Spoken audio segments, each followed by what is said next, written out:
Olá, bom dia! Segunda-feira, 18 de agosto. Donald Trump se reúne hoje com o presidente da Ucrânia.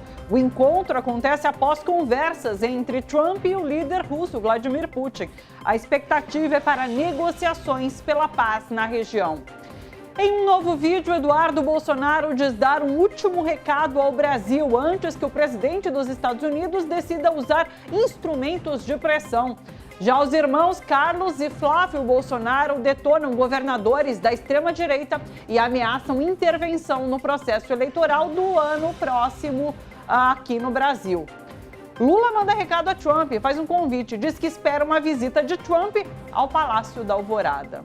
Eleição na Bolívia termina com 2 candidatos da direita no segundo turno. Impedido de disputar o pleito, Evo Morales afirma que o processo não tem legitimidade. Vem conferir os rumos da Bolívia e da América Latina com a gente hoje. TVT News primeira edição está começando direto da Avenida Paulista. É isso aí, vamos juntos.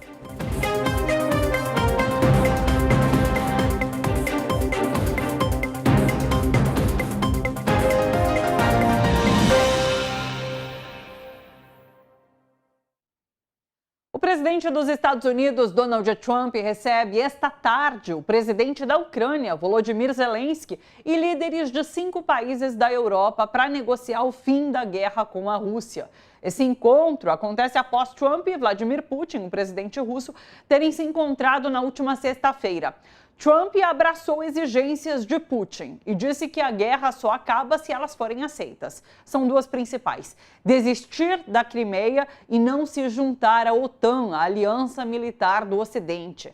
Pelas redes sociais, Trump escreveu: o presidente Zelensky da Ucrânia pode encerrar a guerra com a Rússia quase imediatamente, se quiser, ou pode continuar lutando.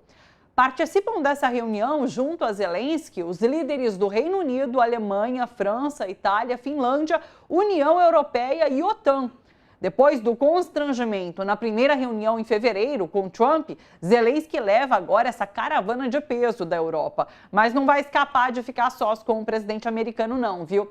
Trump se reunirá primeiro com Zelensky às 2 horas da tarde e depois com todos os líderes às 4. A China se manifestou sobre esse encontro e pediu hoje que todas as partes envolvidas nas negociações de paz em Washington cheguem a um acordo o mais rápido possível. Todos os dias comigo por aqui, Eduardo Castro, só que hoje de casa, já que Laura continua na China, chegou na China e está pela China, né? Bom dia, Edu, tudo bem com você? Tudo certo por aí? Oi, Thali. Deixa eu já tirar o elefante da sala logo no começo. Tudo certo, menos uma costela, uma vértebra aqui do lado esquerdo, por isso é que eu estou em casa essa semana. Eu caí aqui em casa no sábado e aí quebrei uma costela e quebrei. Os telespectadores estão acostumando, né? A cada 3 meses eu quebro uma coisa. O ano passado eu quebrei uma costela do lado direito, esse ano já me viram de luva, né, de proteção no braço esquerdo durante um mês, e agora, pelo menos por uma semana, eu vou me ver aqui de casa. Mas estou bem e atento às notícias do dia. A Laura não está participando nesse momento, porque ela está voando, né? Ela saiu ontem, Exato. a, hoje é 0 hora, ontem meia-noite, acho que era 5 minutos de hoje o voo dela. Então ela está a caminho da Europa nesse momento. Para a China você já foi, né? É uma viagem, é duro de ir, Longa. mas tem a excitação de estar chegando, né?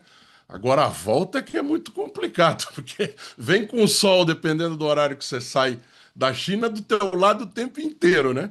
Mas agora ela está na parte boa do voo, deve estar na Europa nesse momento, e daqui a pouco, mais algumas horas, chega na China e vai participar conosco de lá, como ela combinou, não é? Só não vai poder estar dentro do café, porque 11 horas da noite talvez esteja fechado.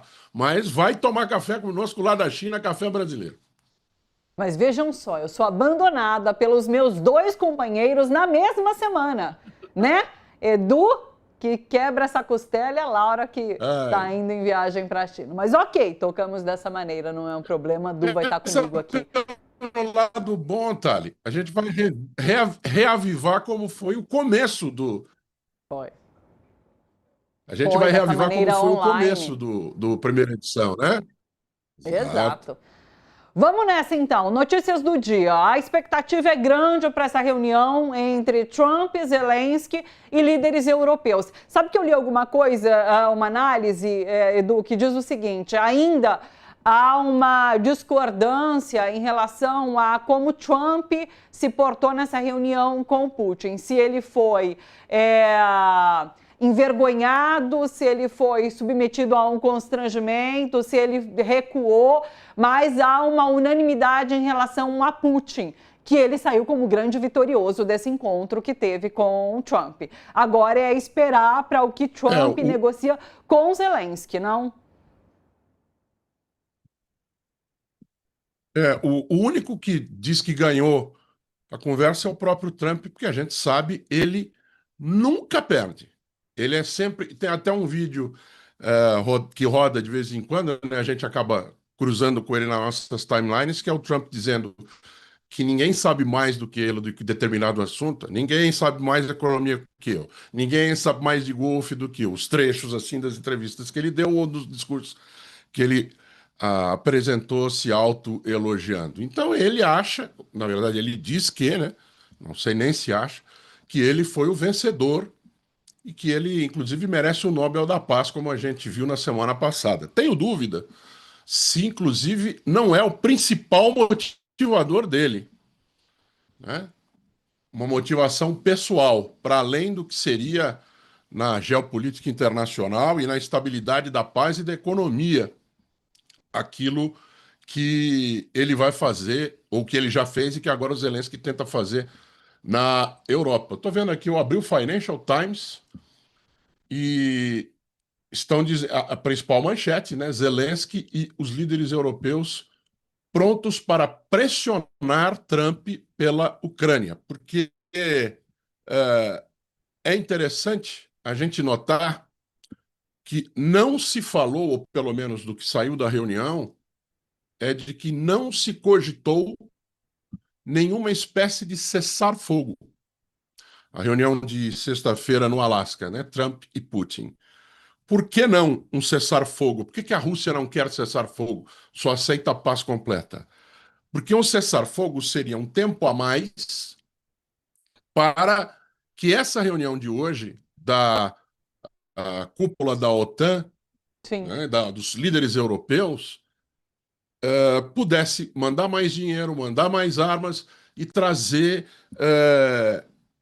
uma possibilidade de que quando acabasse esse cessar-fogo, ou para que durante esse tempo da vigência do cessar-fogo, a Ucrânia tivesse literalmente poder para dizer quero isso. Agora, sem o cessar-fogo, é com o que tem na mão. Então vamos ver o que vai tentar dar, ou o que pode dar, essa reunião de hoje em termos de armamento e de dinheiro para Zelensky, sendo que a gente sabe que essa fonte está para secar, né? Edu, acaba de sair a notícia compartilhada pelo Planalto de que Vladimir Putin ligou para Lula, agora há pouco. Conversaram durante 30 minutos. Telefonema do presidente da Rússia, Vladimir Putin, para o presidente Lula.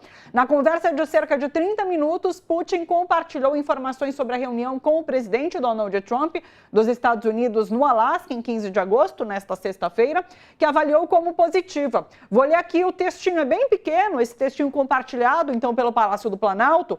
Nesta segunda, 18, Lula recebeu o telefonema de Vladimir Putin.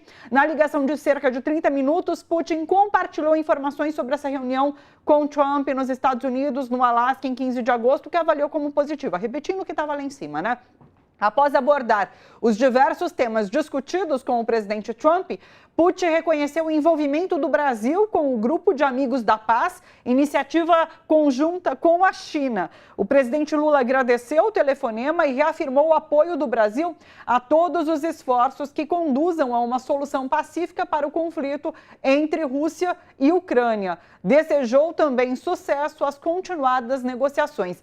É de um simbolismo extremamente importante Vladimir Putin ter ligado para Lula antes de se encontrar com Donald Trump, após o encontro com Donald Trump, mas com Trump tendo nessa agenda de hoje o encontro com Zelensky. Então, assim, mostra mais uma vez, Edu, como os BRICS estão unidos, também numa dimensão aí, para além de diplomática, de esforços pela paz no mundo, né? Então, assim, e ele lembra dessa união de paz junto com a China também. Então, assim, é Brasil, China e Rússia, nesse momento, interligados, discutindo essa questão maior do momento, que é a guerra com a Ucrânia, e que tem o presidente Donald Trump envolvido nas negociações, não? Os integrantes, ou aqueles que são os mais do que ideólogos, né, dos BRICS, sempre lembram, não é um grupo militar, não é um grupo político, Exato. até porque, inclusive, no campo econômico, os países têm parceiros e necessidades muitas vezes conflitantes, além de diferentes. Mas é um grupo para trabalhar em pontos comuns de forma unida. Lembrando que o presidente Lula recebeu um telefonema também de outro líder mais ou menos importante no mundo, que foi o presidente Xi, na semana passada, na segunda-feira também, né? Então, no mínimo, e no campo diplomático isso vale muito, né, um sinal, um gesto.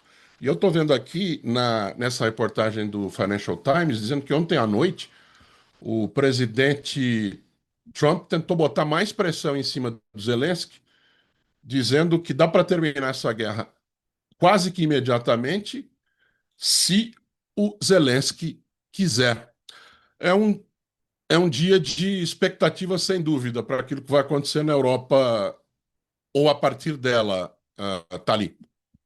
E é muito interessante porque nessa fala que Trump faz, ele publicou nas redes sociais também. Ele diz assim: está nas mãos de Zelensky acabar com essa guerra ou continuar lutando, mas dá a entender, ou pode continuar lutando, que sozinho.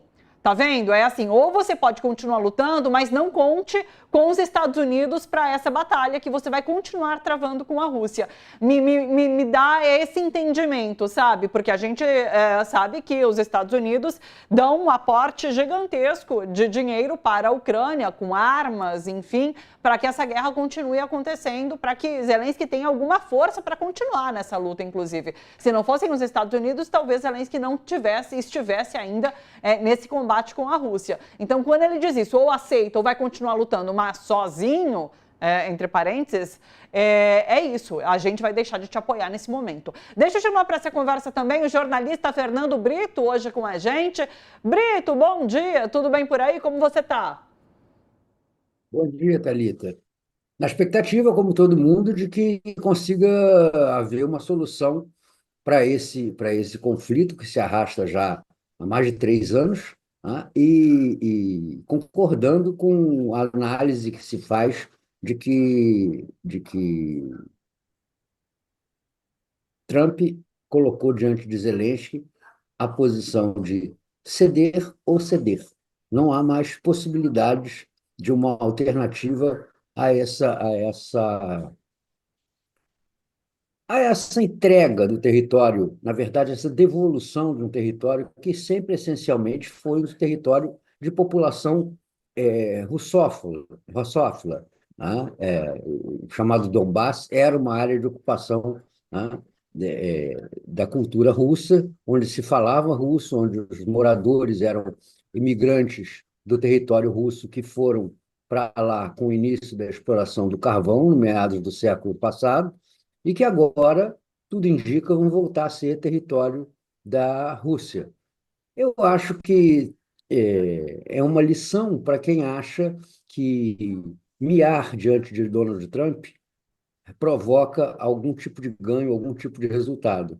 Não há o que se tenha exigido mais, né, cessão e atenção a Donald Trump, que, afinal de contas, está se metendo numa questão a metade da terra de distância do seu país e que acabou impondo a sua vontade, né? Nesse caso, pelo menos, com o resultado de uma cessação das hostilidades que já se arrastam, como eu disse, há 3 anos. Perfeito. E é muito interessante que nessa reunião estarão líderes da Europa e a líder da União Europeia e da OTAN, né? Porque é isso. A gente lembra que o início desse conflito se deu por conta de um desejo da Ucrânia de fazer parte da OTAN. Então, a OTAN, nesse momento, também presente nessa reunião, negociando esse recuo por parte de Zelensky, porque uma das exigências de Putin é de que a Ucrânia não entre de fato na OTAN, vai ser muito interessante. Então, observar todos esses posicionamentos. Para além do que a gente precisa observar como vai se dar essa reunião no Salão Oval, já que na última vez que Zelensky e Trump se reuniram, a gente viu essas cenas aí ao lado, o Trump dando uma bronca, Zelensky baixando a cabeça aí como se fosse um garotão levando uma bronca aí do pai, de alguma forma. Então vamos ficar atentos também para essas imagens que vão surgir desse encontro que reunirá líderes da Europa, da União Europeia e da OTAN, junto com Trump e Zelensky. Algo a comentar, Fernando? Vale a extensão desse comentário sobre a rendição, não só para os Zelensky, como também para os outros 7 que vão ter que engolir, né, uma solução absolutamente contrária àquilo que venham defendendo. Perfeito. Inclusive pelo cenário, diga, né, Thalia? Edu. Inclusive pelo cenário. Vai todo mundo para a Casa Branca. O Trump tweetou. É um grande dia para a Casa Branca. Nunca tivemos tantos líderes europeus aqui ao mesmo tempo. Uma grande honra para os Estados Unidos. E ele completa dizendo a fake news, né? E ele bota fake news em letra maiúscula, né? Ou seja, todo mundo que não eu vai dizer que foi uma grande perda para o presidente Trump receber tantos líderes europeus na nossa na nossa linda Casa Branca. Mas, de fato, é uma grande honra para a América. Ou seja, o que o Trump está querendo é fazer com que não só o Zelensky baixe a cabeça, mas que toda a Europa mostre para o mundo, como você falou, as imagens são muito importantes, que presta vassalagem ao presidente dos Estados Unidos. Ele certamente não espera outra coisa, né?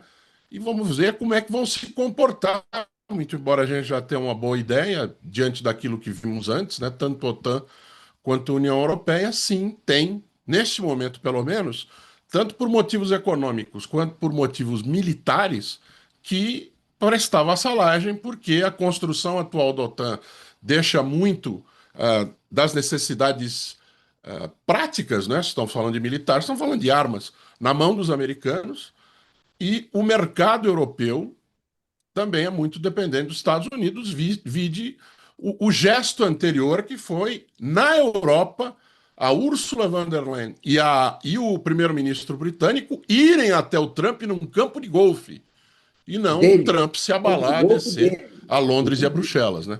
Um campo de golfe de propriedade dele. Exato. Bem lembrado, pessoal. Pois é.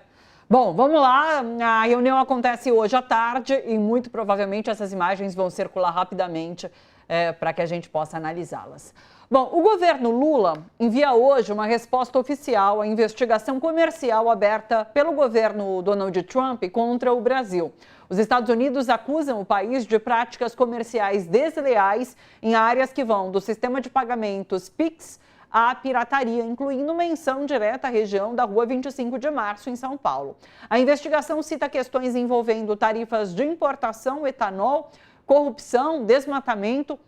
Enquanto isso, setores empresariais brasileiros que inicialmente celebraram a volta de Trump ao poder agora querem ajuda. Segmentos ligados ao ex-presidente Jair Bolsonaro, como a indústria de armas e supermercados, procuram uma reaproximação com o governo Lula.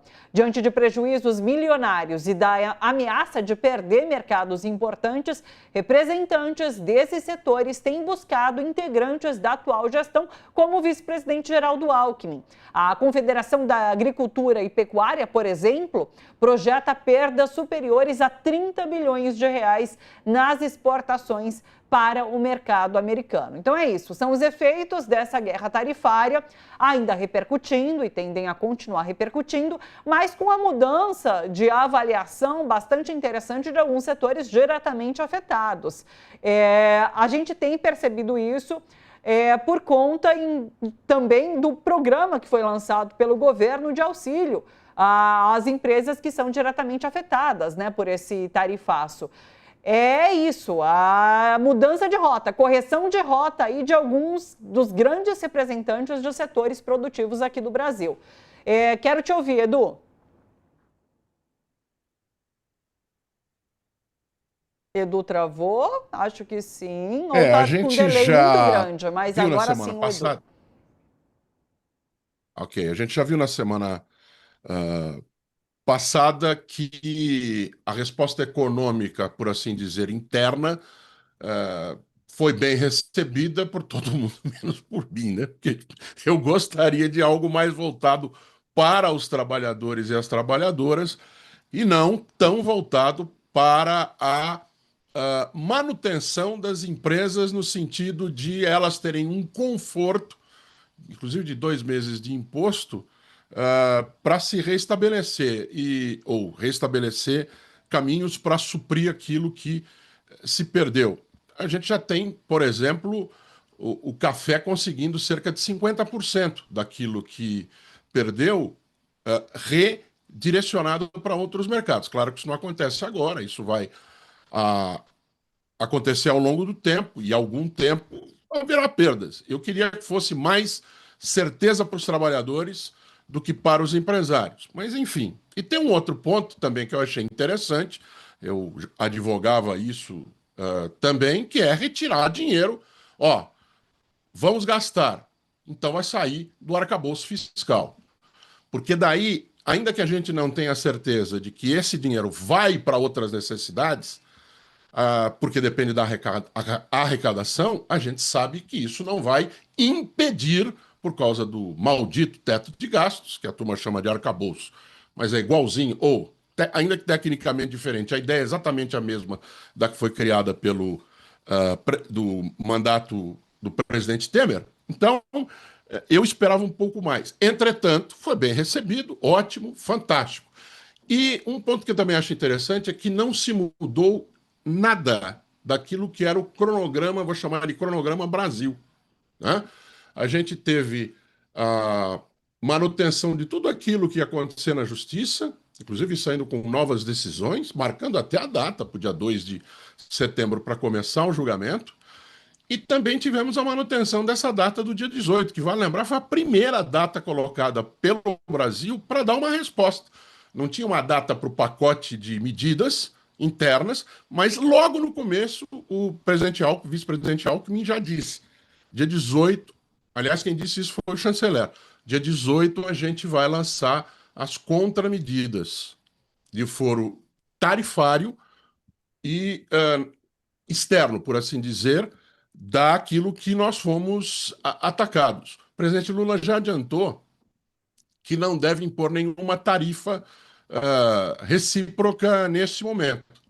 Mas vamos esperar para ver como vai ser o posicionamento que o Itamaraty vai colocar nessa comunicação que você confirmou vai acontecer hoje. Sabe que eu estava dando uma olhada aqui e Putin, além de ter ligado para Lula, ligou também para o Narendra Modi, o presidente da Índia. Eu tenho uma postagem aqui, inclusive, dele agradecendo a ligação do presidente, do meu amigo, o presidente Putin.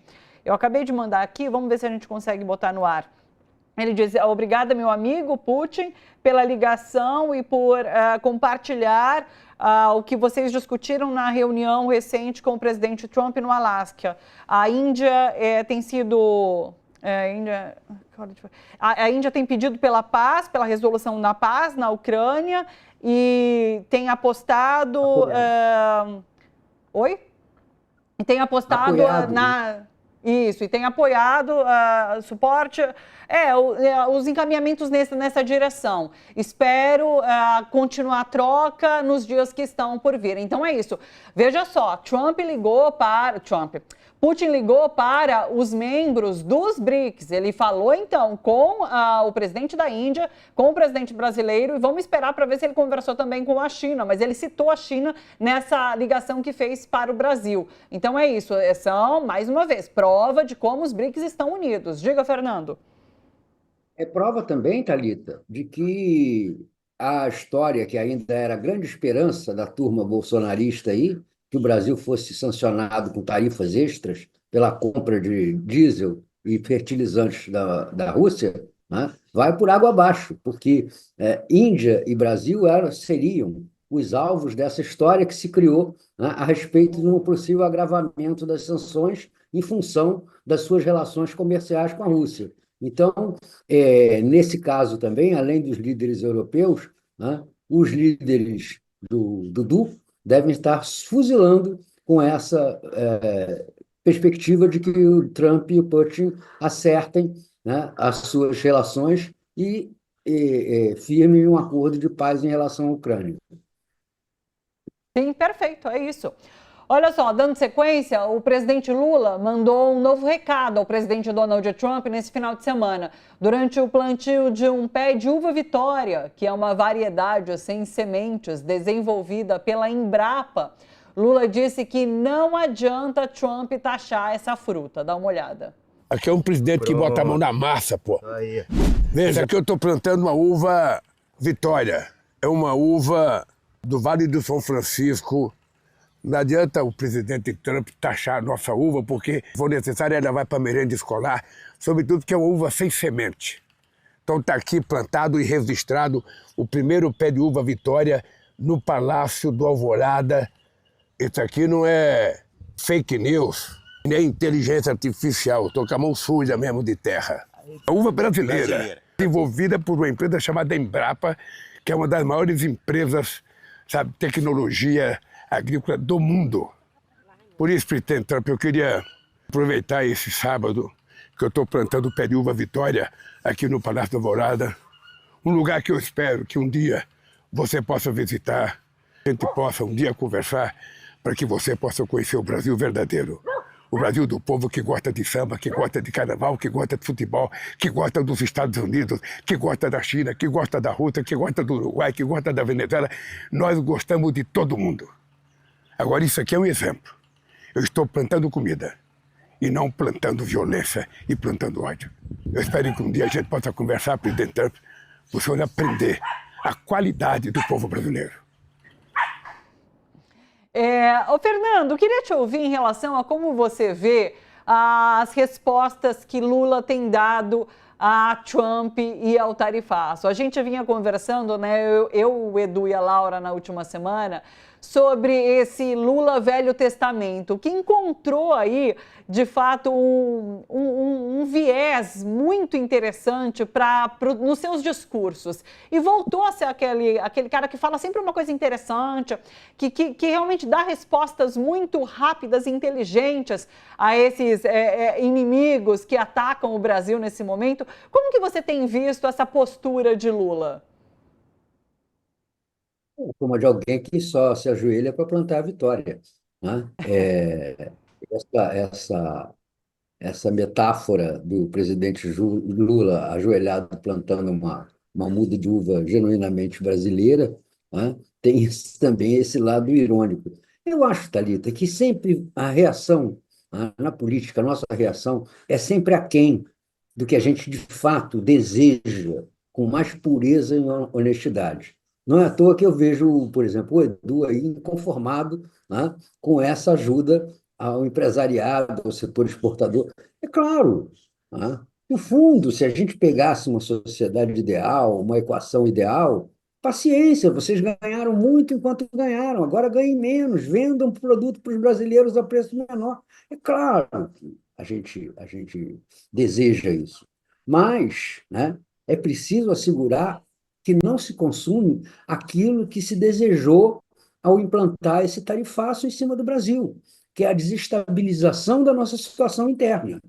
É isso que o Trump quer. Trump não está interessado nos dólares a mais que vai arrecadar com essas tarifas. Ele está interessado em submeter não só o Brasil, como também todo mundo que tem relações comerciais com os Estados Unidos a um processo de humilhação e submissão política. Então, isso é o essencial a ser evitado.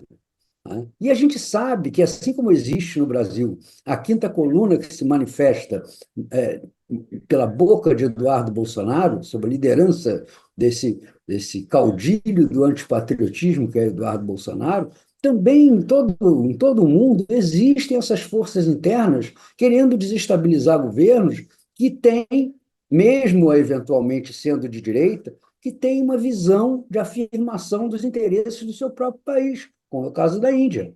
Então, isso, para mim, é o essencial. Né? E é bom ver que o presidente está adotando uma postura, né, de não deixar ferver o sangue. Não deixar ferver o sangue. Porque é com isso que contam as forças adversárias de um regime progressista no Brasil. É isso, numa irritação, né, descontrolada do presidente, descontrolada do governo, descontrolada das forças de esquerda, aquilo, um episódio em que nós estamos sendo nada mais, nada menos do que os agredidos. Né? E não vamos, né, seguindo esse caminho, né, dar o passo em falso da insensatez de dar flancos, de dar espaços para que esses inimigos do Brasil atuem, cresçam e finalmente pudessem vencer, né, a afirmação do Brasil num caminho de independência. Acho que o Lula está sendo perfeito nisso aí. Né? Não fazendo aquilo que a gente, no fundo, deseja, mas fazendo aquilo que é possível e adequado para o momento que nós estamos vivendo. Então, eu acho que esse tarifaço vai sair menor que a encomenda. Nós vamos ver que os efeitos dele sobre a economia brasileira, apesar do terrorismo midiático que se desenvolve, né, vai chegando uma coisa. Outro dia eu vi um economista muito preocupado com a falta de diálogo, a falta de telefonemas, a falta de ajoelhamento do Brasil em relação aos Estados Unidos, dizer que nós vamos ter uma perda de 0,15% do PIB com o tarifaço. Gente, né? Imagine se você tivesse uma empresa e você perdesse 0,15% do seu faturamento, isso não seria nenhum desastre. Né? Ao contrário, apenas acendeu o alerta de que você precisa se tornar mais competitivo, mais agressivo na sua atividade comercial e trabalhar mais e melhor para crescer. Então, essa gente, né, não tem razão em dizer isso. E é preciso acostumar as pessoas à ideia de que os empresários que reclamam, né, estão sempre reclamando. Eu não me recordo, nos meus 66 anos de vida, de encontrar uma época em que o empresariado brasileiro estivesse satisfeitíssimo, dizendo que o Brasil está indo tão bem que seria impossível pensar que fosse melhor, e eles continuam ricos. Eu vou repetir para vocês uma frase que eu disse na época da crise econômica de 2008, 2009. Quando começarem a se jogar das janelas da Avenida Paulista, eu começo a acreditar que o empresariado está em crise. Não vão fazer isso, não vão abrir mão da sua riqueza e não vão abrir mão do chororô em que sempre ficam. De lá para cá, Fernando, até ficaram mais ricos, né, e mudaram de endereço. Abriram um novo campo para construir prédios. Olha aqui, quem tiver notinha de farmácia guardada em casa, vai lá e dá uma olhada. Você vai encontrar assim, remédio tal, preço, R$ 80, desconto, R$ 55, valor cobrado, R$ 25. Pode olhar, é garantido. Você sabe o que é isso? Isso é a chave desse golpe do cidadão da Ultrafarma e do cara da Fast Shop. Por quê? O produto foi vendido para eles com um imposto em cima daquele preço, tá? E eles vendem com desconto. E aí se habilitam ao crédito de ICMS que eles recebem do Estado. Demora um pouco. E a mutreta ali era fazer isso ser devolvido rápido. Mas, de fato, aquela transação escondia uma lavagem de dinheiro, porque eles não compraram o produto àquele preço. Quando você encontrar uma coisa de R$ 150 sendo vendido por 30 e dizendo que estão te dando R$ 120 de desconto, pode ter certeza que isso aí é golpe, É igual ao golpe da pirâmide, é igual ao golpe do faraó da Bitcoin, que te prometia 10% de lucro ao mês.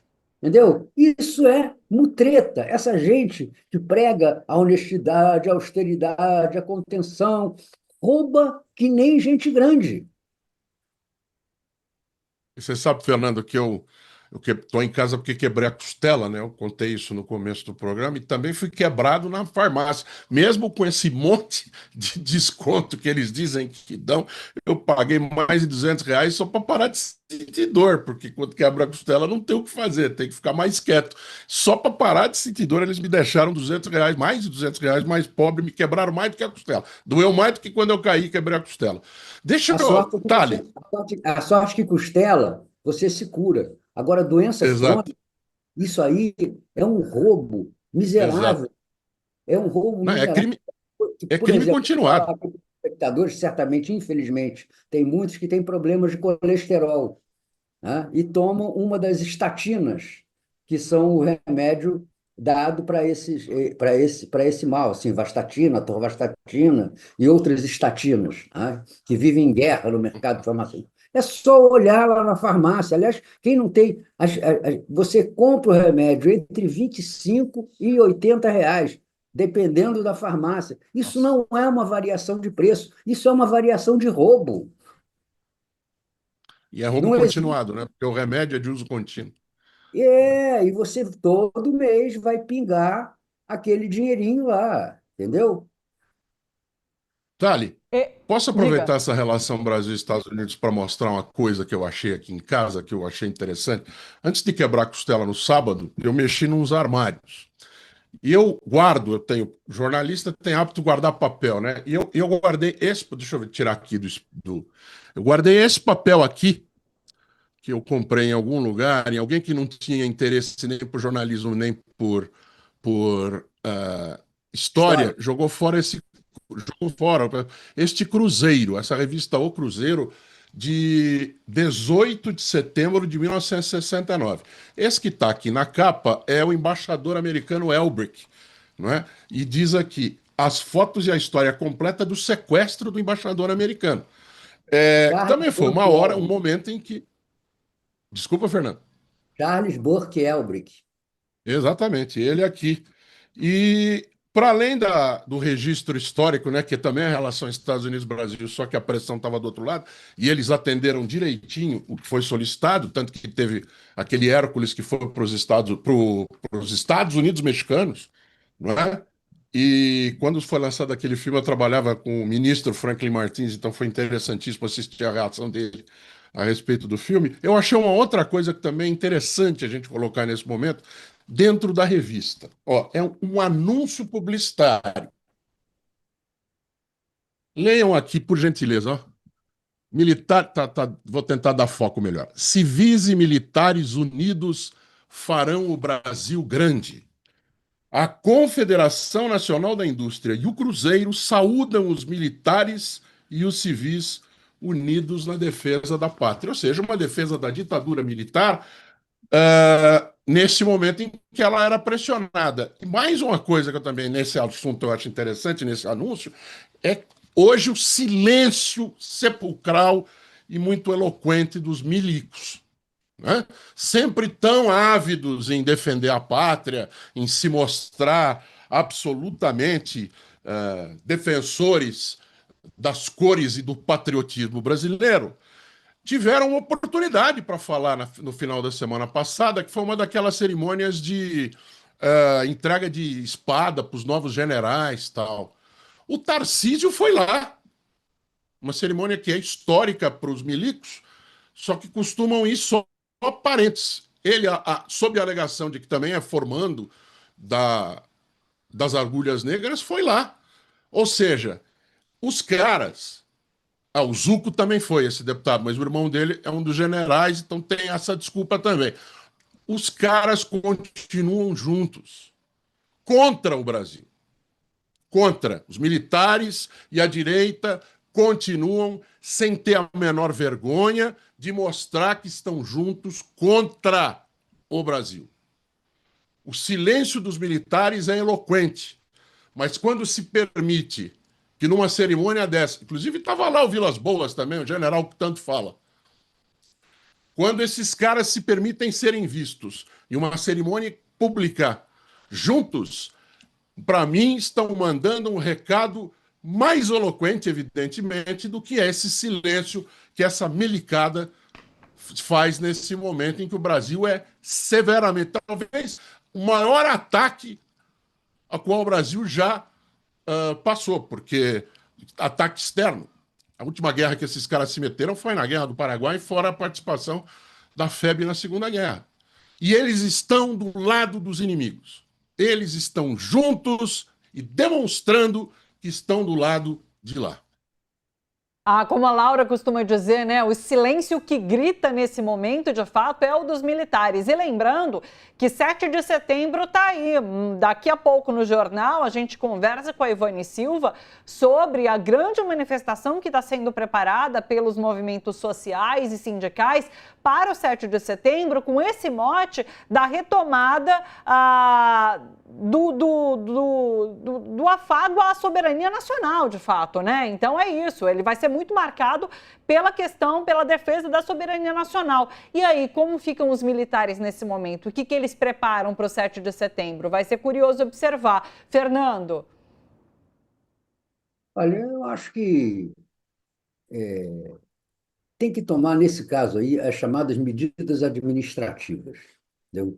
Melhorar os controles sobre a cadeia de comando das Forças Armadas, evitar que as conspirações possam prosperar, porque, francamente, é triste, mas inevitável a gente verificar que o Edu tem razão em grande parte das observações dele. Né? Nós não só não temos defesa porque não temos os meios, né, de equipamento, de tropas, etc., para uma eventual defesa do Brasil, né, para combater o porta-aviões no Lago Paranoá, né, como não temos, infelizmente, né, conteúdo político nas nossas Forças Armadas, né, que promova essa defesa do país. Talvez não seja por outra razão que o ódio dos Estados Unidos à Venezuela é tão grande, porque se formou lá, né, um estamento militar que, com erros e com acertos, né, tem, sem dúvida nenhuma, um patriotismo, né, muito ressaltado. Aqui, infelizmente, de boa parte das nossas Forças Armadas, a gente não ouve nenhum tipo de protesto, não é porque não possam fazer, e eu compreendo que algumas forças mais nacionalistas dentro das Forças Armadas tenham a sua boca silenciada por conveniência política de procurar esse conflito, mas boa parte dela não diz porque não quer dizer, não é o que pensa, não é o que quer, não é o que sente.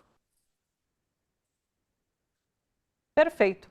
Eu queria trazer agora para a gente, dar uma observada nessa, ainda falando, né, sobre essa disputa, esses ataques, né, na verdade, dos Estados Unidos contra o Brasil por meio do tarifaço. A gente teve a pesquisa Datafolha nesse final de semana, divulgada, que mostram, veja só, que 35% dos entrevistados culpam Lula pelo tarifaço de Trump, 22% apontam Bolsonaro como responsável. Mas o interessante é que a pesquisa separou a família Bolsonaro para conseguir esse montante superior atribuído a Lula, né? 35%. Mas se você vê em segundo lugar, Jair Bolsonaro com 22% e Eduardo Bolsonaro com 17%. A somatória aí, 39%, portanto, da família Bolsonaro, que atribuem à família Bolsonaro a culpa pelo tarifaço de Trump. Ainda assim, na minha avaliação, é um percentual muito alto que culpa Lula por esse tarifaço. Então, assim, da onde vem isso? Queria ouvi-los um pouco sobre essa pesquisa Datafolha. Fernando. Thalita, francamente, as pesquisas que estão saindo, é só você observar as perguntas que são feitas, você vê como elas são direcionadas, né, para transformar a vítima no algoz. Tá? A vítima no algoz. É como você dizer que a culpa da derrota do Santos para o Vasco ontem, por 6-0, né, é do Vasco. Não é do Santos. É claro que a culpa também é do Vasco, porque se o Vasco não estivesse jogando, não estaria 6-0. Mas o problema não está no Lula. O problema não está no governo brasileiro. O problema está em quem promove esse tarifaço. Então, francamente, eu acho que os advogados têm uma palavra chamada despeciando. Eu acho que é despeciando, é desnecessário, né, a gente começar a tratar dessas pesquisas feitas com viés absolutamente direcionado para fazer a conta de dizer, o Trump não está agindo certo, mas o problema é que o Lula não liga para ele, o problema é que o Lula não visitou ele, o problema é que o Brasil não foi bater cabeça lá na Casa Branca e se oferecer, né, como seu agente. É isso. É isso. Olha, o Brasil é um país de grandes oportunidades. Os Estados Unidos sabem que podem aproveitar muita coisa no Brasil. O Brasil, por exemplo, é o único lugar onde eles têm agentes dos Estados Unidos sem precisar nem contratar. O Eduardo não está sendo nem pago pela CIA, já é pago aqui pelo Bolsonaro com o Pix do gado. É grátis. Aqui no Brasil, a quinta coluna é grátis. E é isso que Aliás, ele faz jus, né? Hã? Eu não ouvi, Eduardo. Eu não ouvi. Alô? Edu, repete, a gente não te ouviu. Oi, Fernando. Ah, não, é que eu estou dizendo aqui que até faz jus, né? A CIA até podia meter um dinheirinho na conta dele, porque o que ele está trabalhando pela CIA é um negócio fantástico. Nós temos uma mídia, né, que se esmera na tarefa de esconder a realidade, não de revelá-la. Né? É como certos políticos, né, que não falam para serem entendidos, falem para se disfarçar, falam para se disfarçar. Eu acho que está acontecendo isso no Brasil. Não é possível, né, não é por política, é por mera lógica, né, que diante do que está acontecendo no Brasil, mais pessoas acham que a origem desse tarifaço é culpa do Lula e não da família Bolsonaro. Agora, Thalita, eu acho que essa história toda se assemelha cada vez mais àquela fábula do lobo com o cordeiro. Porque não adianta o cordeirinho inventar, explicar 1000 vezes de maneira lógica que ele, bebendo água rio abaixo, não pode estar turvando a água do lobo. O lobo vai dizer se não foi você, foi seu pai, se não foi seu pai, foi seu avô, e vai querer devorar o cordeiro do mesmo jeito. Então, não adianta a gente adotar uma postura de mimimi diante do governo norte-americano, porque isso não vai melhorar, né, a aceitação do povo brasileiro dessa situação. Ao contrário, vai nos colocar sempre cada vez mais como culpados, cada vez mais como algozes, sendo que nós somos apenas vítimas de uma política que está provado, está evidente, é mundial. E que no Brasil, né, se torna ainda mais arrogante com a pretensão de revogar uma decisão judicial. Perfeito. Edu? Não tenho nada a crescer nesse momento a isso que o Fernando falou, que não é esse detalhe que eu já trouxe, né? Sim. A CIA está perdendo a oportunidade de pagar um cara bem baratinho, né? Porque o serviço que ele está fazendo merecia milhões de dólares dos Estados Unidos. Mas ele receber, como o Eduardo Bolsonaro está fazendo isso de graça, está ficando barato para os Estados Unidos. Poderia só dar um dinheirinho para ele, só para constar, só para ele ficar feliz e se dizer também agente da CIA, igual o outro senador lá que se disse espião dos Estados Unidos. Perfeito. Olha só, aliás, o deputado federal Eduardo Bolsonaro publicou um vídeo nas redes sociais em que dá, segundo ele, um último recado ao Brasil. Ele exibe uma carta assinada por Donald Trump afirmando que as autoridades brasileiras devem agir rapidamente antes que o presidente dos Estados Unidos decida usar os instrumentos de pressão que possui. O deputado também critica a atuação do Itamaraty nos Estados Unidos, alegando que a embaixadora Maria Luísa Viotti foi ignorada pela Casa Branca e teria levado uma porta na cara. Veja. Eu trago para vocês aqui o que eu recebi agora na Casa Branca, no último encontro que eu tive lá, com uma das autoridades que eu falei para vocês que conversa diretamente com o presidente Trump. Ele falou, Eduardo, para você. Aí tem aqui, né? The Honorable Jair Messias Bolsonaro, 38th President of the Federative Republic of Brazil. Do presidente Trump. para o Jair Bolsonaro, tecendo elogios, falando da preocupação dele com a prisão, a lawfare que ele está sofrendo e etc., a perseguição, né? Nesse tempo aqui ele ainda não estava preso em prisão domiciliar. Então, mais uma vez, autoridades brasileiras, esse cara aqui ganhou do Trudeau no Canadá, ganhou o que ele queria do México, aumentou o PIB da União Europeia para fins de defesa. Esse cara aqui, ele senta com Putin, ele aperta a mão do Kim Jong-un, ele bombardeia o Ali Khamenei. Vocês acham mesmo que são vocês que vão conseguir parar e enrolar esse cara daqui? Eu estou dando mais uma vez um conselho a vocês, de alguém que consegue se encontrar com as autoridades daqui e conhece o clima de dentro, da fonte. Porque o Itamaraty, quando tentou ir no State Department, não foi nem na Casa Branca, a embaixadora Viotti recebeu uma porta na cara, voltou correndo das férias e recebeu uma porta na cara. E a famosa frase, né? Too late. Tarde demais. Vocês que estão com o poder da caneta no Brasil, ajam antes que seja tarde demais. Não deem trela para a narrativa. Porque depois, se esse cara aqui resolver, de fato, usar as armas que ele tem, que ele nem começou a usar, aí não haverá mais volta. Que Deus abençoe a América, que Deus abençoe o Brasil. É um terrorista falando, né? Só falta realmente o capuz ali. É um terrorista falando. Aliás, terrorista que está com a cassação do mandato agora na Comissão de Ética da Câmara dos Deputados. Isso porque, numa tentativa de retomar o controle da Câmara dos Deputados, o presidente da casa, Hugo Mota, encaminhou ao Conselho de Ética 4 pedidos de cassação de Eduardo Bolsonaro, que está vivendo desde fevereiro nos Estados Unidos. Essas representações estavam paradas na mesa diretora desde que foram protocoladas. A movimentação ocorreu depois que o PT e o PSOL apresentaram recursos contra o parlamentar. Sobre isso, a gente conversa agora com o Pedro Rousseff, vereador do PT em Belo Horizonte, que tem falado bastante sobre esse assunto, e a gente convida para comentar aqui junto com a gente. Pedro, seja bem-vindo. Quero te ouvir. Havia uma expectativa muito grande para que esses processos caminhassem para que, de fato, Eduardo Bolsonaro seja punido por conta da atuação que vem tendo nos Estados Unidos. Não? Bom dia. Bom dia a todos, um prazer enorme estar aqui.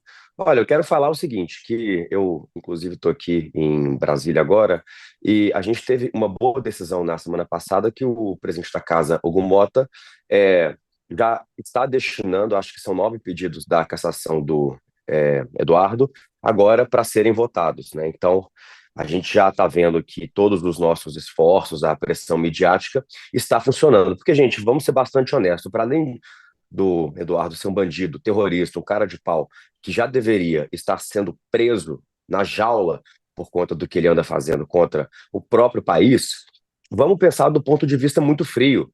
Para você que é um trabalhador, que trabalha numa farmácia, numa padaria, numa empresa, num banco, qualquer lugar, se você falta de trabalho um dia, 7 dias, um mês, agora, diversos meses, você faltando seu trabalho, isso aí já não seria motivo digno para ser demitido? Então, tirando bastante a questão de ser um terrorista, de ser um golpista, de ser um deputado que é financiado com dinheiro público, mas está em outro país, tá? Tramando planos de lesa pátria, para além de tudo isso, é um trabalhador pago com dinheiro público que não está indo trabalhar. Então, eu acho mais que natural que esse pedido de cassação, né, os 9 pedidos quase, eles sejam de fato agora encaminhados e sejam aprovados, que não é mais uma questão simplesmente ideológica. Eu tenho bastante certeza que na hora que isso aí cair no Conselho de Ética, pode cair qualquer deputado que for, menos do PL, claro. Só que, vamos ver, peraí, nós estamos aqui abrindo um precedente que um deputado ele deixa de ir trabalhar durante meses e ele continua recebendo dinheiro do povo brasileiro. É isso que a gente não pode permitir. Perfeito. Edu, quero te ouvir também sobre essa possibilidade, então, de encaminhamento ali na Comissão de Ética desses pedidos de cassação. Acho que o único comentário possível é finalmente, como estava dizendo o Pedro, né? Finalmente. A gente chegou aqui falar na sexta-feira e mostrar o líder do PT, o deputado Lindbergh, apresentando o terceiro pedido de abertura de processo no Conselho de Ética. E, finalmente, o presidente invertebrado e rastejante que nós temos na Câmara Federal resolveu pôr para andar. Porque, Pedro, eu acrescento até no que você falou, não é a simples falta é dizer já disse, verbalizou, desse jeitinho que a gente está vendo aqui do lado, que abriu mão do mandato, que vai ficar lá. Então já tinha que ser. Ué, prova contra si mesmo. O Conselho de Ética tinha que pegar. E, sabe aquelas reuniões que eles fazem, que eles votam por aclamação? Parece reunião de condomínio. Quem é contra. Quem é a favor, permaneça como está aprovado. Tinha que ser isso rápido. Ontem, anteontem, semana passada, mês passado. Falha a justiça quando demora, falha o Conselho de Ética, a Câmara, na pessoa de seu rastejante e invertebrado presidente, quando finalmente toma essa medida. Verdade. Para além Mas eu disso, acho que tem a não. questão das faltas, né? Queria que o Pedro comentasse também. Olha, eu acho que, para além dessa questão das faltas também, né, para além dele já ter deixado bastante claro que ele não pretende voltar, a gente tem que entender também por que que ele não vai voltar. Porque vocês podem ter a certeza absoluta que na hora que o Eduardo pisar em território brasileiro, a Polícia Federal já vai estar esperando ele na porta de qualquer tipo de aeroporto, estação de ônibus e tal, para poder enjaular ele, algemar e prender. Porque os crimes que ele anda cometendo são crimes que são ali previstos em todos os códigos penais, em absolutamente tudo, e ele fala bastante, não, porque eu estou aqui na terra da liberdade, na terra americana, sei lá o quê, mas se houvesse qualquer tipo de político norte-americano que estivesse sendo bancado por dinheiro norte-americano em outro país, como por exemplo na Europa, na China, ele já estaria preso internacionalmente e já teria sido caçado há muito tempo. Então é uma grande hipocrisia, né, o que o Eduardo faz, porque ele fica pedindo não só umas penalizações, não só penalizações graves, diplomáticas, financeiras contra o próprio país, mas nesse breve vídeo que vocês passaram aí, tem uns 5 minutos, é impressionante como que ele pega a bota do Trump e de fato lambe ela. É uma coisa horrorosa, horrorosa. E isso mostra para o povo brasileiro, mais uma vez, quem de fato são os patriotas aqui. Como que eles que vestem a camisa do Brasil, dizem ser patriotas, estão aí nessa coisa horrorosa, falando como que o Trump é tão maravilhoso, que ele fez pressão no Canadá, fez pressão na Europa e em tantos né, outros países para poder pressionar por tarifas, por taxas, por acordos comerciais que são somente vantajosos para Donald Trump. Então, assim, eu não sei como que isso aí pode ser considerado patriota. Para mim, patriotas somos nós que, apesar de todos os problemas, dificuldades, estamos fazendo o Brasil crescer cada dia mais. O presidente Lula quebra recorde não só de atração de novos investimentos, mas como um desemprego muito baixo. Isso tudo no meio dessa guerra de Trump, com tarifas, perca de novos investimentos norte-americanos, mas aí sendo contrabalanceados por um trabalho impecável do presidente Lula, trazendo novos investimentos da China, Japão, Europa, tantos outros países, que só mostra para a gente mais uma vez que o fim do dólar e o fim do Império Norte-Americano está próximo. Não é à toa que a Dilma vem fazendo um ótimo trabalho no Banco dos BRICS, desenvolvendo os países, né, emergentes como Brasil, Rússia, China, porque o futuro do mundo não passa mais pelo dólar. O futuro do mundo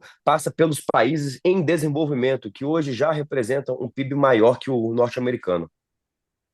Perfeito. Lembrando que Eduardo Bolsonaro, caso ele perca o mandato, seja por renúncia ou cassação, ele perde também direitos políticos até 2036. Ele não pode se candidatar por conta de ser investigado por vários inquéritos, inclusive no Supremo Tribunal Federal. Diga, Fernando. Daí porque não se pode esperar essa questão do acúmulo de faltas, porque a cassação por acúmulo de faltas não retira a elegibilidade de quem a recebe. Nós temos que prestar atenção nisso. Essa história de não caçar o Eduardo Bolsonaro e esperar que isso vá se acontecer em fevereiro, março do ano que vem, em função do acúmulo de faltas, não retira do Eduardo Bolsonaro a condição de cidadão elegível a qualquer cargo público. Jair Bolsonaro e Eduardo Bolsonaro têm que ser legalmente condenados. E se não houvesse tudo que se acumulou até agora, bastaria esse vídeo que acabou de ser exibido para que essa pessoa respondesse ao crime de atentado à soberania nacional, que é o nome que o crime de lesa pátria leva na legislação brasileira. Ele produziu elementos sobejamente para que se inicie um processo contra ele, e é de estranhar que até agora a Polícia Federal não tenha entregue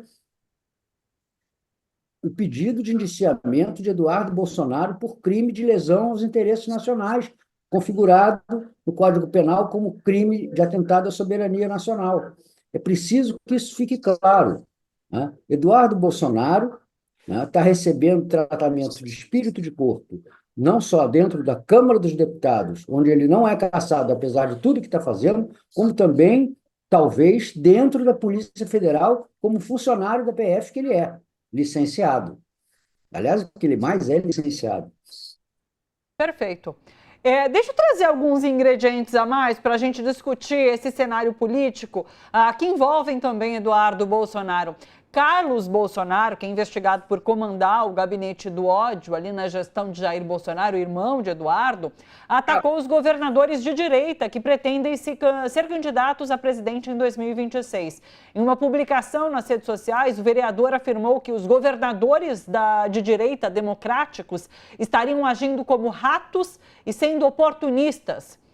Essa declaração acontece um dia depois do governador de Minas Gerais, Romeu Zema, lançar a pré-candidatura a presidente em São Paulo. Carlos escreveu: "A verdade é dura, todos vocês se comportam como ratos, sacrificam o povo pelo poder e não são em nada diferentes dos petistas que dizem combater. Limitam-se a gritar fora PT, mas não entregam liderança, não representam o coração do povo. Querem apenas herdar o espólio de Bolsonaro, se encostando nele de forma vergonhosa e patética."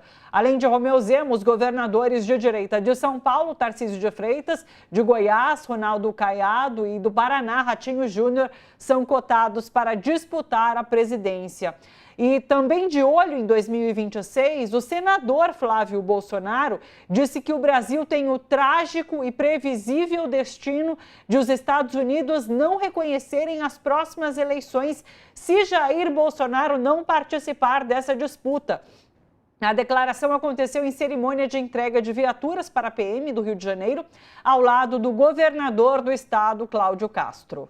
Muito em breve o presidente Bolsonaro vai estar de volta às ruas fazendo o que gosta nos braços do povo e sim, sendo um candidato a presidente da República, porque a eleição sem ele aqui vai ser uma eleição completamente ilegítima.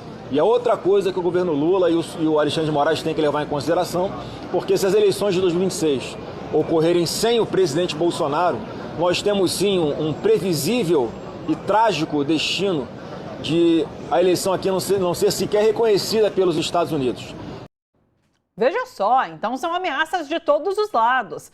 Flávio Bolsonaro ameaçando o processo eleitoral de 2026, enquanto a fala de Carlos Bolsonaro me desperta aquele meme do quando tem briga entre esses grupos, a gente é pela briga, né? Que realmente continuem nessa briga. Diga, Fernando. Carlito, por acaso você tem aí a reação dos ratos, quer dizer, dos governadores de oposição, diante dessas declarações do Carlos Bolsonaro? Ou será que, como a gente vai ter acabado dizendo que o Carlos Bolsonaro tem razão, porque nem guinchar esses ratinhos guincham, né? É claro que ele tem razão, é claro que ele só está dizendo isso porque esses camaradas, de fato, estão pendurados no Bolsonaro e não têm coragem. Agora, imagina a possibilidade, né, de nós termos que enfrentar um processo eleitoral onde gente que não tem coragem sequer de reagir a uma declaração desse tipo, né? Eu me lembro sempre de uma participação do Brizola no Roda Viva, que ele recebeu ofensas, né, de um falecido jornalista chamado Lenildo Tabosa, do Estadão, né, que perguntava a ele como é que ele se comportava diante da história de que o Fidel Castro chamava ele de Dom Raton, né? E ele disse que aquilo não mexia com o sangue dele, que não ia deixar ele nervoso, e ainda mais porque os telespectadores estavam vendo que não havia ali no estúdio ninguém com mais cara de rato do que ele, Lenildo Tabosa. Né? Aliás, disse Brizola, a prova de que você é um rato é que você nem reage quando eu chamo assim. Perfeito. Pedro, quero te ouvir também sobre essas falas agora de Flávio e de Carlos sobre a situação política aqui no Brasil.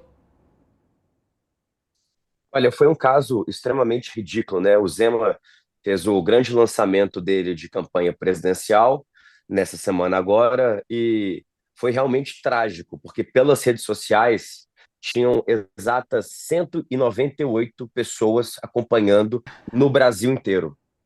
Ele fez esse grande evento de lançamento dele cobrando R$ 100 por ingresso. Só que quando viu que não ia encher nem metade, ele começou a dar desconto para 70, 50, chegou até R$ 25 esse tal ingresso que antes custava R$ 100. Então, é um total fracasso e a única coisa que o Zema faz nos últimos 6 meses, 8 meses agora, é falar mal do Lula. Ele já desistiu de governar Minas Gerais, porque não tem como mais se governar o nosso estado, por conta da dívida brutal que ele deixou. Não tem como mais ele inaugurar obra, porque não tem obra para ser inaugurada em Minas Gerais. Então, tudo que resta para ele, já que ele retirou o trilho do, né, o trem do trilho, é falar mal do Lula. Tudo que sobrou para o Zema, ao invés de governar o segundo maior estado desse país, é agora falar mal de um presidente.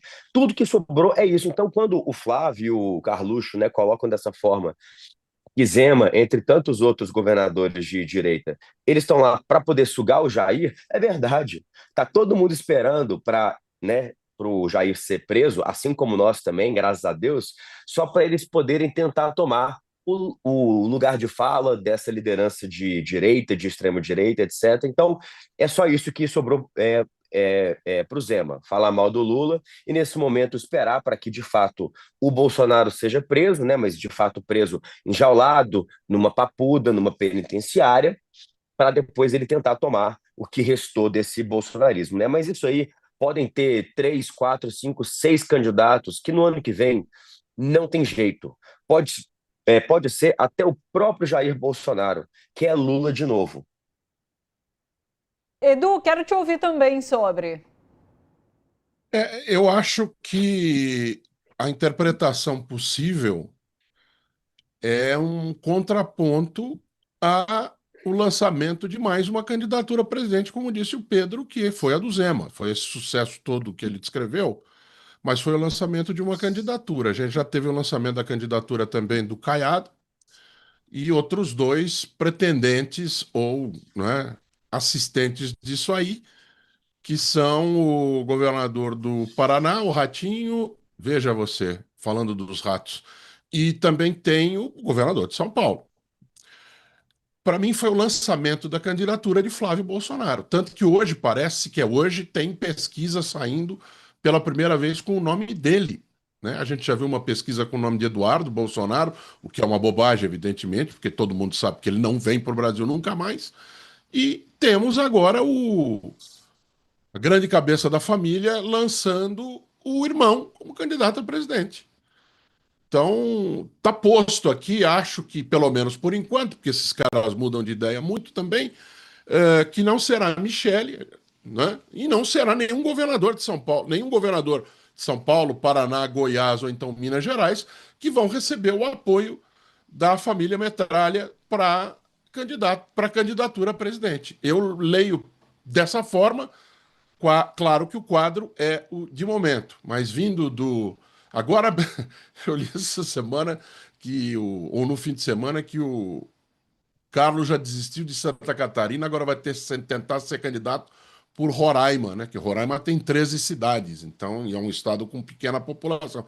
Daqui a pouco ele vai tentar, sei lá, na ilha de Fernando de Noronha, vai diminuindo o tamanho do eleitorado, tentar emplacar sua chegada ao Senado. Perfeito. Pedro, vou me despedir de você. Muito obrigada pela sua participação com a gente hoje. Volte mais vezes. Um abraço para você e até. Muito obrigado, gente. Um grande abraço. Até. Pedro Rousseff aqui com a gente, ele que é vereador em Belo Horizonte, Minas Gerais. Seguinte, mais uma notícia. A manchete do jornal americano Washington Post de hoje traz entrevista com o ministro Alexandre de Moraes, o juiz que se recusa a ceder à vontade de Trump. Entre aspas, fala de Moraes, faremos o que é certo. Moraes diz que está preservando a democracia brasileira. A Casa Branca diz que ele a está destruindo. Não há a menor, mais uma vez, aspa de Moraes, não há a menor possibilidade de recuar 1 milímetro sequer, disse Moraes ao The Post nessa rara entrevista de 1 hora. Mais uma fala dele: faremos o que é certo, receberemos a acusação, analisaremos as provas e quem deve ser condenado será condenado, quem deve ser absolvido será absolvido. Muito interessante, é isso, é Moraes falando sobre esse processo que mexe com o Brasil, mas no momento com os Estados Unidos também. E lembrando que a gente teve a notícia na sexta-feira das datas do início desse julgamento, dessa fase final do julgamento, né? 2 e 3 de setembro, 9 e 10 e finalização no dia 12 de setembro, inclusive 12 de setembro, que é uma sexta-feira. Então a gente pode ter essa leitura do veredito, né, na sexta-feira, dia 12 de setembro.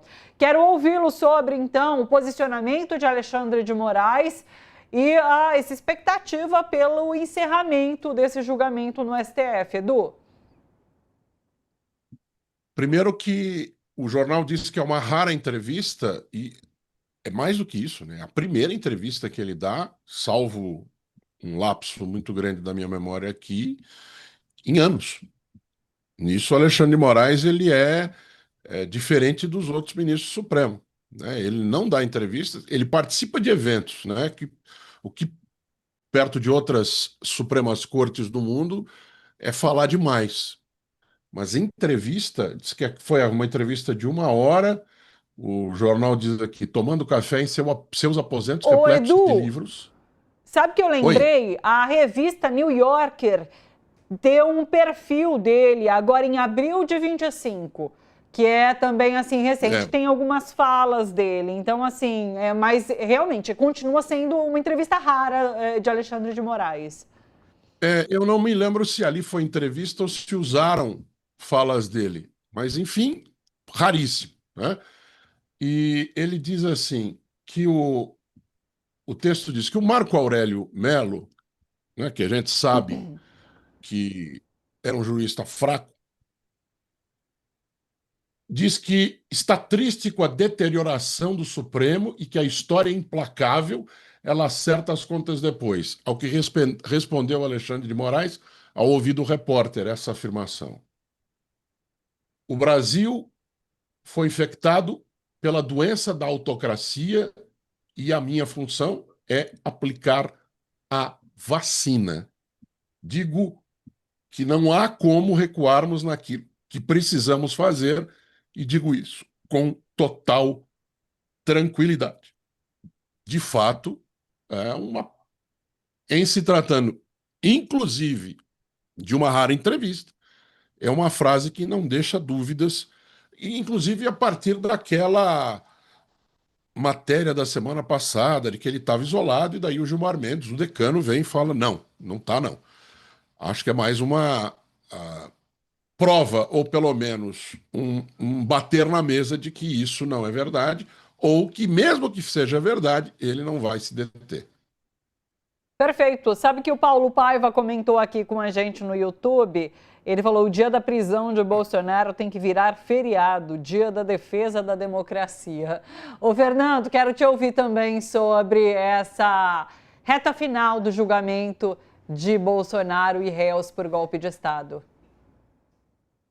Olha, Thalita, primeiro porque a gente não pode deixar de trazer à mente, né, que o Alexandre de Moraes está se comportando, né, como aquela figura, aquela digressão sartreana do homem em situação, né? Ele é uma pessoa conservadora, ele não é um esquerdista, não é um progressista, né? Mas, né, no cargo e diante da situação em que se viu colocado de ser o relator desse processo, ele está se portando como se espera que um juiz se porte, com coragem, com desassombro, sem colocar o rabo entre as pernas e sem se esconder num exagerado silêncio, né? Que, como você já mencionou aqui, a Laura define muito bem como silêncio que grita, né? Dentro da situação. Acho, Thalita, que esse julgamento é meio passe telegrafado, como a gente diz em futebol. Todos nós já sabemos em que ele vai resultar, né? E agora a nossa preocupação deve ser a de colocar o Brasil, né, no caminho do enfrentamento que vai, de fato, resolver a questão que não foi resolvida em 2022. Tá? O fato de terem conseguido, com o antilulismo, com o antipetismo, levar o Lula a ter uma vitória magra de cerca de 2 milhões de votos sobre Jair Bolsonaro, tá, permitiu que esses fantasmas sobrevivessem. E eles estão se mostrando resistentes. Mas eles não sobrevivem a 2026. Porque não há dúvida que o chefe do clã, agora em ocaso, agora em declínio, não vai estar mais ativo politicamente a partir de uma derrota do seu campo político em 2026. Então, é nisso que nós temos que trabalhar agora. Já chegou a hora de formar de novo uma grande coalizão, de unir diferentes, de unir campos políticos, para garantir que 2026 não seja a ruptura que eles pretendem no processo de solidificação da democracia no Brasil. Isso é o mais essencial nesse momento. E eu fico satisfeito de ver que a gente diminuiu muito a discussão do que os advogados chamam de lana caprina, né, de questões de menor importância no campo da esquerda, no campo progressista. Eu acho que, pela primeira vez, nós estamos adotando, né, a ideia de que nós temos um objetivo essencial agora, que é garantir a sobrevivência da democracia brasileira, e ela só existe com uma solução progressista nas eleições de 2026. É preciso que a gente deixe de lado todas as querelas, as pequenas quisilas que nos separam e cuidemos de apoiar todos aqueles que, como é o caso do Alexandre Moraes, demonstrado por essa entrevista no New York Times, que levam o Brasil a não transigir com a questão democrática, com a questão institucional, com a manutenção dos mecanismos de representação e controle da nossa democracia. Perfeito.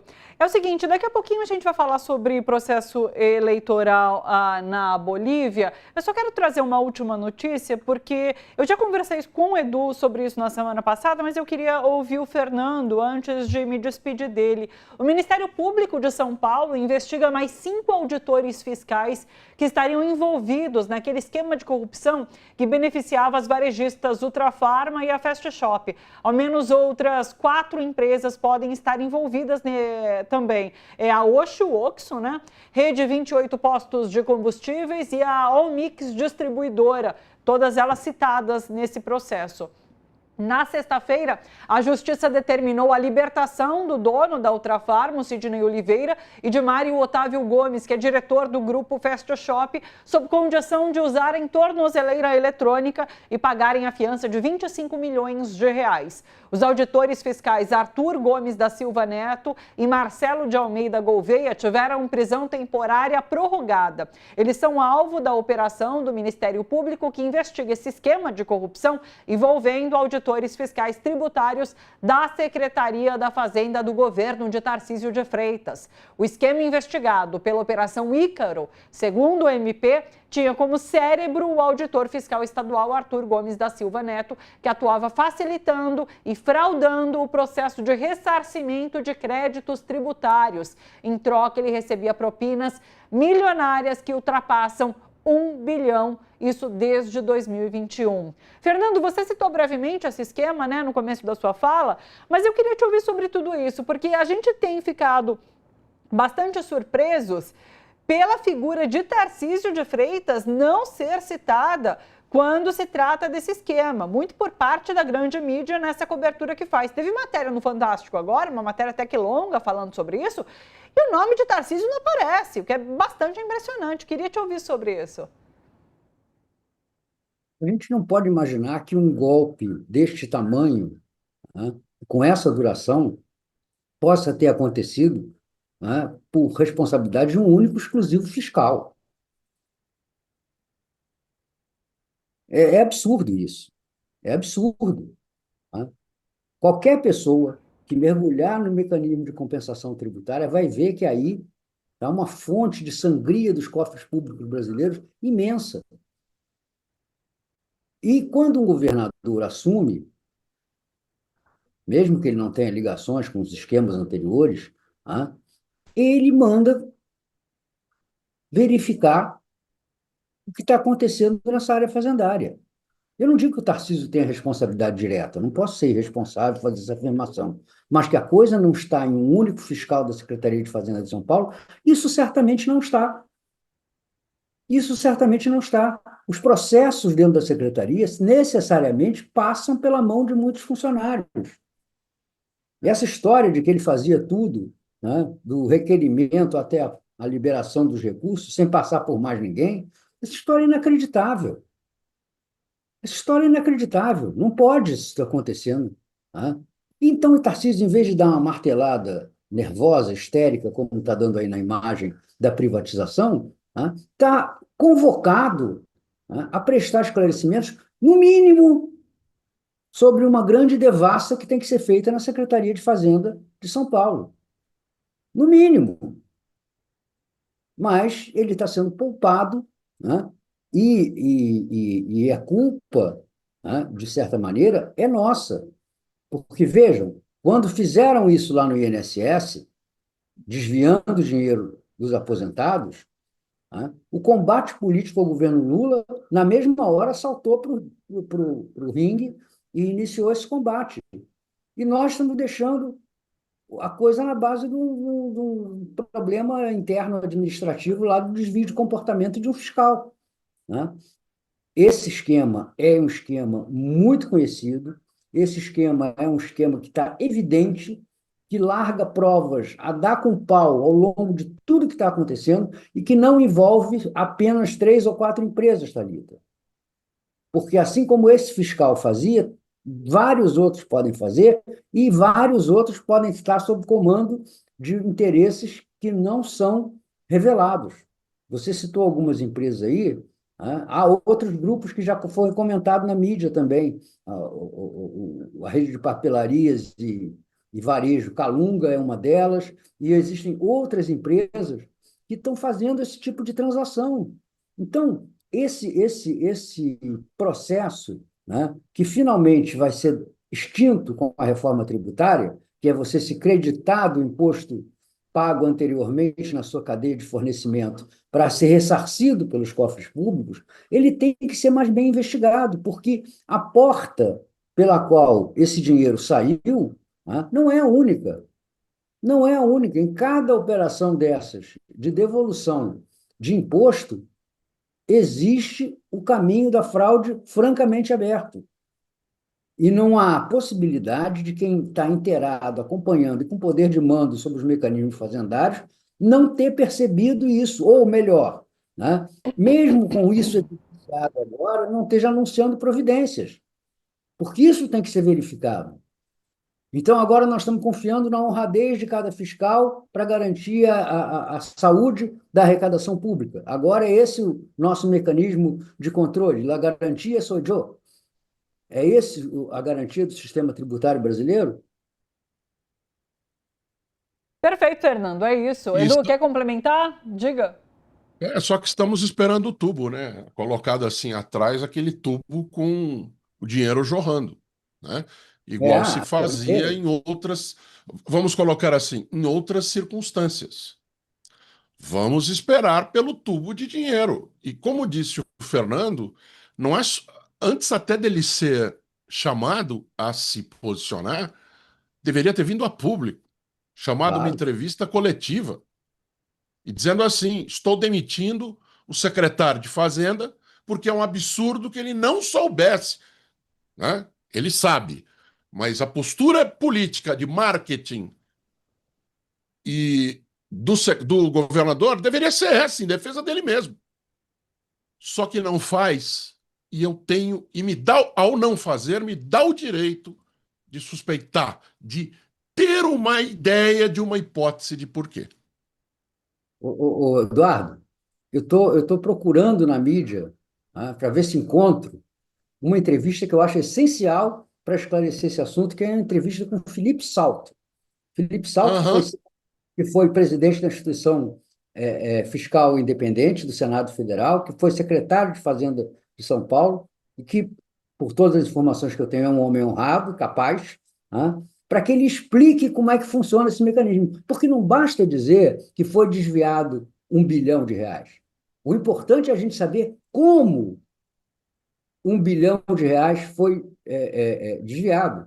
Veja só, nesse caso do INSS, falou-se 4, 5, até 6 bilhões de reais, né? O valor era muito menor, mas nós soubemos como o desvio era feito, com falsas declarações, né, de intenção de contribuir, supostamente assinada pelos aposentados. Como é que era feito o processo de desvio de dinheiro? Não basta dizer que antecipava o recurso, até porque os valores são muito altos para serem uma simples antecipação.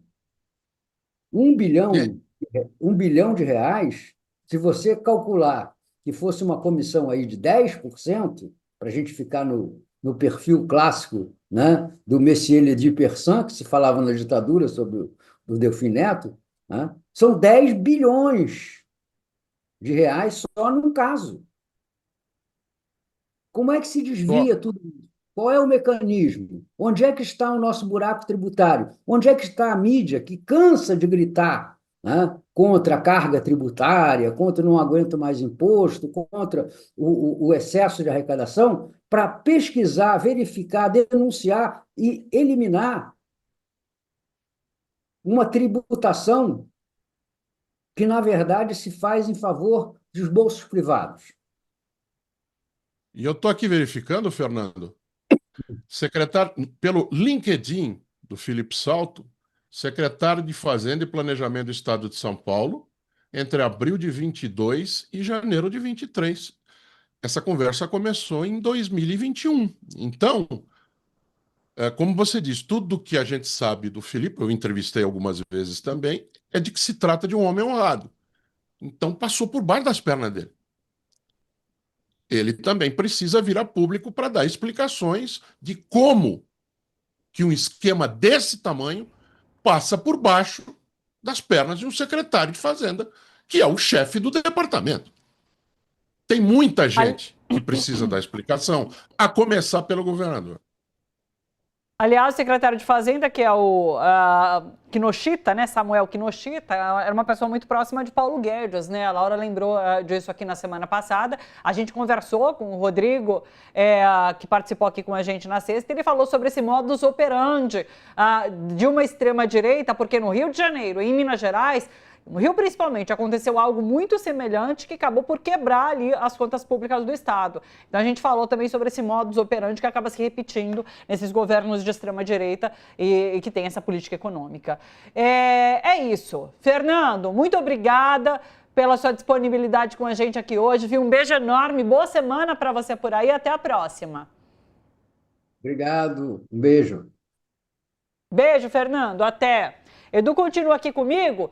A gente vai falar agora um pouquinho sobre o processo eleitoral na Bolívia. O ex-presidente do país, Evo Morales, afirmou que as eleições presidenciais realizadas neste domingo não têm legitimidade. Impedido de disputar esse pleito por decisão da Justiça Eleitoral, Evo convocou a população a votar nulo em apoio à sua candidatura informal. E o chamado deu resultado, viu? Os votos nulos chegaram a 18,9%, muito acima da média histórica de 3,7%. Para Morales, o resultado demonstra rejeição a um processo sem legitimidade.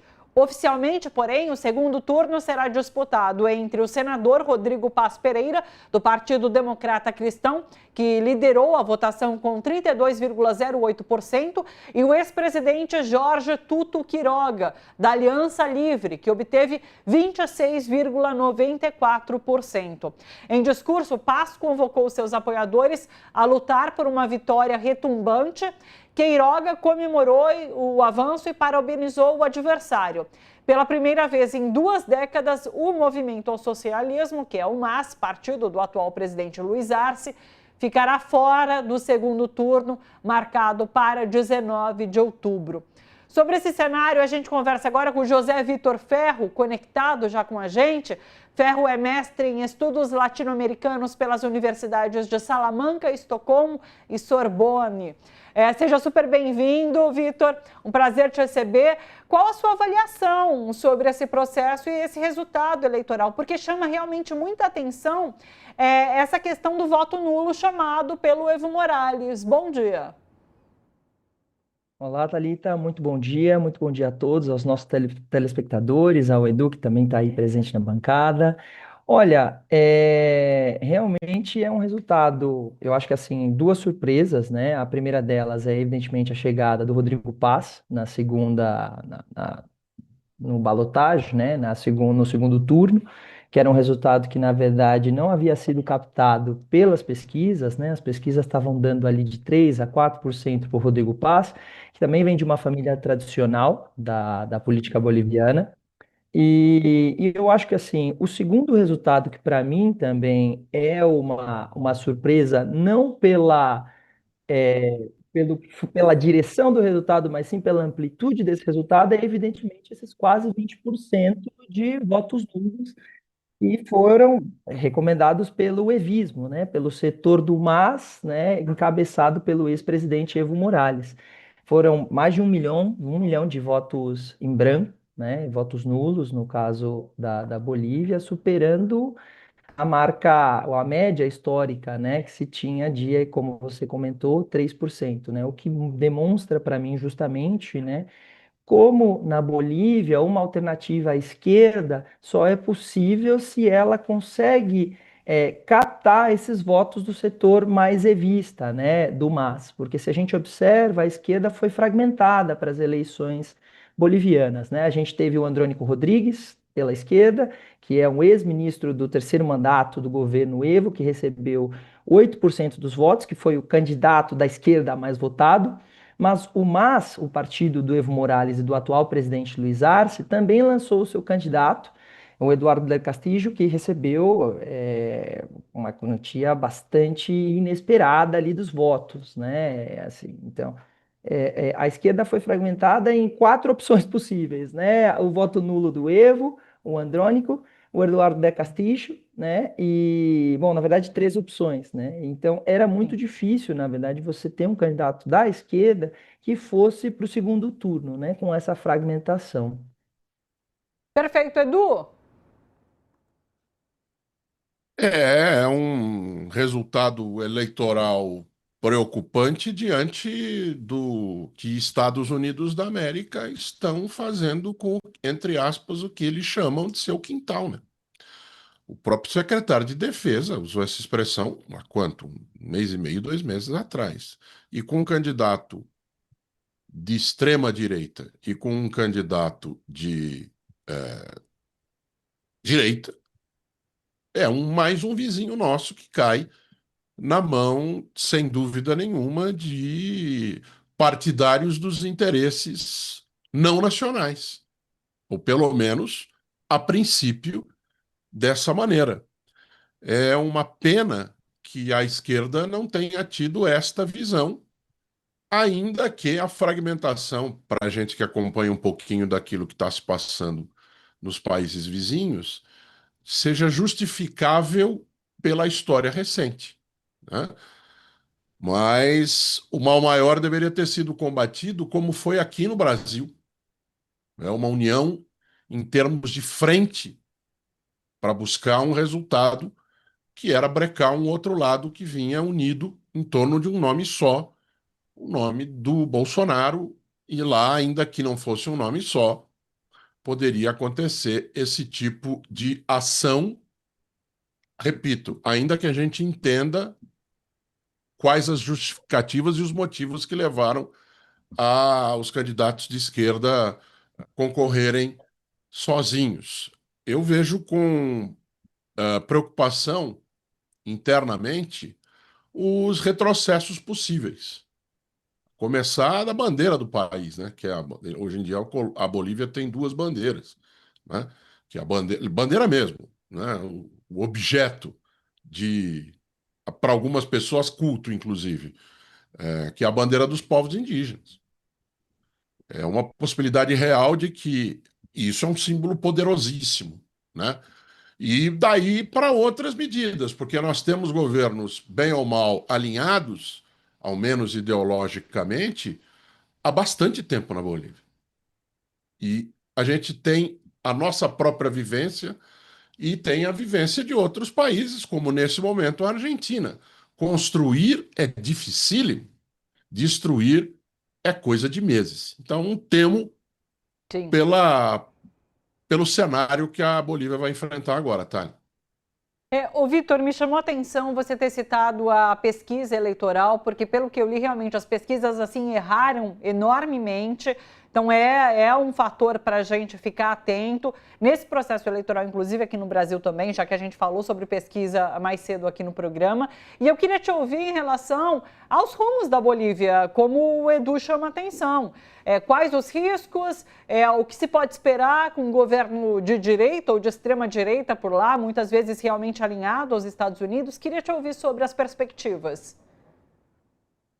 Olha, Thalita, eu achei interessante esse cenário que vocês mencionam, né? O Edu conseguiu detalhar bem esse cenário e eu acho que justamente, eu acho que eu só pontuaria ou talvez matizaria um pouco uma coisa que é assim, né? O candidato Rodrigo Paz, que foi o que recebeu a maior quantidade dos votos, né? 32% dos votos para ir para o segundo turno.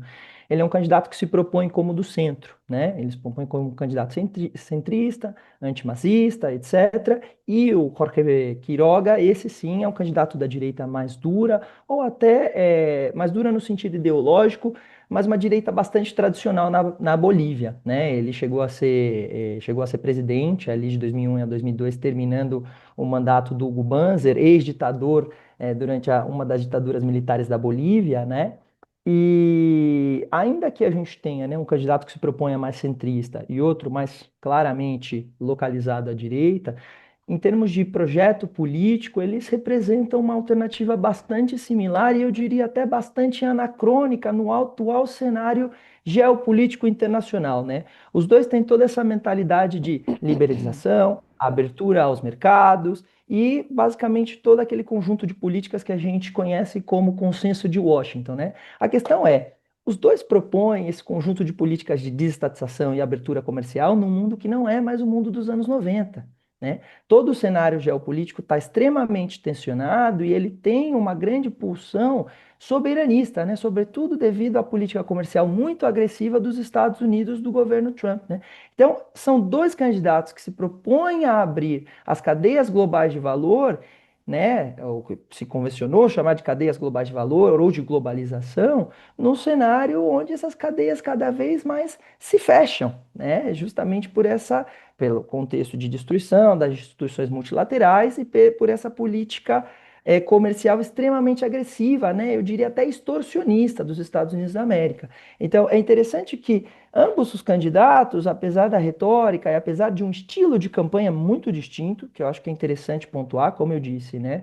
O Rodrigo Paes se propondo mais ao centro, o Jorge Quiroga, sim, de uma proposta mais claramente à direita, mas ambos com um projeto político bastante similar, né? Bastante similar. Então, assim, bastante similar e anacrônico. Então, acho que é interessante pontuar isso. Sim, para o Brasil, você vê algum impacto, Vitor? Porque é isso. A gente, como disse o Edu, né, passa a ter mais um vizinho que anda por uma direção diferente. Não, com certeza, na verdade, Thalita. Achei interessante esse comentário do Edu, né? E quando a gente fala de impactos para o Brasil, acho que é interessante pontuar qual vai ser a postura daqui para frente da Bolívia dentro do Mercosul, né? Porque a Bolívia foi recentemente incorporada ao Mercosul, desde 2023 é membro pleno. E que desde 2005, né, como disse o Edu, né, desde muito tempo, né, desde 20 anos, a gente tem tido governos aliados na Bolívia, né? E tanto para a Bolívia quanto para o Brasil, essa parceria é bastante estratégica e importante, né? No nosso caso, devido à importação de gás, que é, inclusive, o produto mais exportado para a Bolívia ao exterior, né? E para a gente é extremamente importante o fornecimento de gás da Bolívia. Primeiro de tudo, eu vejo esse impacto na Bolívia importante dentro do Mercosul, justamente porque pode causar embrólios aí na formatação da agenda interna e até mesmo externa do Mercosul, né? Porque agora a gente vai ter, né? A gente tem Yamandu Orsi no Uruguai, que é um político bastante afiliado com as ideias do presidente Lula. A gente tem também e daí, na verdade, nos outros 3 países do Mercosul, a gente já tem agendas mais conflitantes com a do Uruguai e com a do Brasil, né? O caso do Santiago Penha no Brasil, no Paraguai, perdão, que justamente teve esse episódio de espionagem do governo brasileiro com o governo paraguaio na renegociação dos tratados de Itaipu. Então, a relação já vem tensionada com o Paraguai bilateralmente e do signo ideológico já é de um partido conservador e, portanto, que tem uma agenda muito diferente da do governo brasileiro. Na Argentina, a gente tem Javier Milei, que destoa berrantemente, né, da agenda brasileira e a relação bilateral entre Argentina e Brasil tem sido extremamente dificultada justamente devido aos signos ideológicos diferentes dos mandatários desses 2 países. E agora na Bolívia, o país no qual os governos de esquerda tinham um aliado histórico, né, como eu disse, desde 2005, a gente vai ter um governo muito provavelmente aliado às ideias da direita liberal ou conservadora, né, e justamente cada vez mais proclive a ter uma agenda próxima à dos Estados Unidos de Donald Trump, nem tanto por afinidade ideológica, porque, como eu disse, né, esses 2 candidatos à presidência têm uma agenda muito mais dos Estados Unidos dos anos 90, de liberalização comercial, né, de desestatização, e mais por uma opção estratégica, né, do que uma afinidade ideológica com o governo norte-americano. Perfeito. Vitor, muito obrigada pela sua presença aqui com a gente hoje. Vamos seguir observando esse processo eleitoral e, claro, ficar no aguardo para outubro. Viu? Um abraço para você, até uma próxima. Eu que agradeço, Thalita, o convite. Um abraço a todos e um ótimo dia a vocês. Muito obrigada, abraço. Edu, me despeço de você por aqui também, viu? Muito obrigada, seguimos juntos amanhã, tá certo? Seguimos juntos amanhã, que minha costela, minha vértebra melhore logo para eu estar com você aí de volta dentro do estúdio. Beijo, se cuida por aí, até amanhã.